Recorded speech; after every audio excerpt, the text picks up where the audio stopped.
ರಾಜ್ಯ ರಾಜಕಾರಣದಲ್ಲಿ ಸದ್ಯಕ್ಕೆ ಚರ್ಚೆ ಆಗ್ತಿರುವಂತಹ ಬಹುದೊಡ್ಡ ವಿಚಾರ ಅಂತ ಹೇಳಿದ್ರೆ ಚನ್ನಪಟ್ಟಣ ಬೈ ಎಲೆಕ್ಷನ್ ಅಲ್ಲಿ ಸಿಪಿ ಯೋಗೇಶ್ವರ್ಗೆ ಮೈತ್ರಿಯಿಂದ ಟಿಕೆಟ್ ಸಿಗುತ್ತಾ ಅಥವಾ ಯೋಗೇಶ್ವರ್ ಅವರ ಹಾದಿ ಏನು ಎಲ್ಲ ಪ್ರಶ್ನೆಗಳಿಗೂ ಉತ್ತರ ಇಲ್ಲಿದೆ. ಚನ್ನಪಟ್ಟಣ ಮೈತ್ರಿ ಅಭ್ಯರ್ಥಿ ಆಯ್ಕೆಯಲ್ಲಿ ಗೊಂದಲ. ಸಿಪಿ ಯೋಗೇಶ್ವರ್ ಮುಂದಿನ ನಡೆ ನಿಗೂಢ. ಮತ್ತೊಮ್ಮೆ ದೆಹಲಿಗೆ ತೆರಳಲು ಸಿದ್ಧರಾದ ಸಿಪಿವೈ. ಚನ್ನಪಟ್ಟಣ ಉಪಚುನಾವಣೆಯಲ್ಲಿ ಮೈತ್ರಿ ಅಭ್ಯರ್ಥಿ ಆಯ್ಕೆ ಎರಡೂ ಪಕ್ಷಗಳಲ್ಲಿ ಕಗ್ಗಂಟಾಗಿ ಪರಿಣಮಿಸಿದೆ. ಯಾವ ಪಕ್ಷಕ್ಕೆ ಟಿಕೆಟ್ ಉಳಿಸಿಕೊಳ್ಳಬೇಕು, ಯಾರಿಗೆ ಟಿಕೆಟ್ ಕೊಟ್ಟರೆ ಗೆಲುವು ಸಾಧಿಸಬಹುದು ಎಂಬ ಲೆಕ್ಕಾಚಾರ ಒಂದ್ ಕಡೆ ಆದ್ರೆ, ಮತ್ತೊಂದು ಕಡೆ ಎಚ್ಡಿಕೆ ಹಾಗೂ ಸಿಪಿವೈ ನಡುವೆ ಕ್ಷೇತ್ರದ ಹಿಡಿತಕ್ಕಾಗಿ ಆತಂಕದ ಯುದ್ಧ ಪ್ರಾರಂಭವಾಗಿದೆ. ಚನ್ನಪಟ್ಟಣ ಕ್ಷೇತ್ರವನ್ನ ಜೆಡಿಎಸ್ ಬಳಿ ಉಳಿಸಿಕೊಳ್ಳಬೇಕು ಎಂಬ ಲೆಕ್ಕಾಚಾರ ಕುಮಾರಸ್ವಾಮಿ ಇತ್ತ ಟಿಕೆಟ್ ಸಿಗದಿದ್ರು ಪಕ್ಷೇತರ ಸ್ಪರ್ಧೆ ಮಾಡಿ ಕ್ಷೇತ್ರದಲ್ಲಿ ಹಿಡಿತ ಸಾಧಿಸಲು ಸಿಪಿ ಯೋಗೇಶ್ವರ್ ಕೂಡ ಚಿಂತನೆ ನಡೆಸಿದ್ದಾರೆ.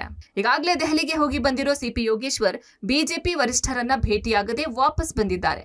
ಕೆಲ ಆರ್ಎಸ್ಎಸ್ ನಾಯಕರನ್ನ ಭೇಟಿ ಮಾಡಿರೋ ಯೋಗೇಶ್ವರ್ ರಾಜ್ಯ ಬಿಜೆಪಿ ನಡೆ ಬಗ್ಗೆ ಅಸಮಾಧಾನ ತೋಡಿಕೊಂಡಿದ್ದಾರೆ ಎನ್ನಲಾಗಿದೆ.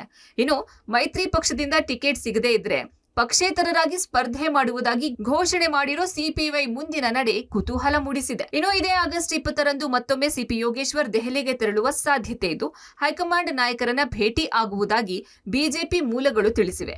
ವರಿಷ್ಠರ ಭೇಟಿ ಬಳಿಕ ಸಿಪಿವೈ ಮುಂದಿನ ನಿರ್ಧಾರ ಕೈಗೊಳ್ಳಲಿದ್ದು ಕಾಂಗ್ರೆಸ್ನತ್ತ ಮುಖ ಮಾಡ್ತಾರಾ ಅಥವಾ ಪಕ್ಷೇತರವಾಗಿ ಸ್ಪರ್ಧೆ ಮಾಡಿ ಎಚ್ಡಿಕೆ ಹಾಗೂ ಬಿಜೆಪಿ ನಾಯಕರಿಗೆ ಟಕ್ಕರ್ ಕೊಡ್ತಾರಾ ಎಂಬುದನ್ನ ಕಾದು ನೋಡಬೇಕಿದೆ. Vinay Basappa, public TV, Ramanagara.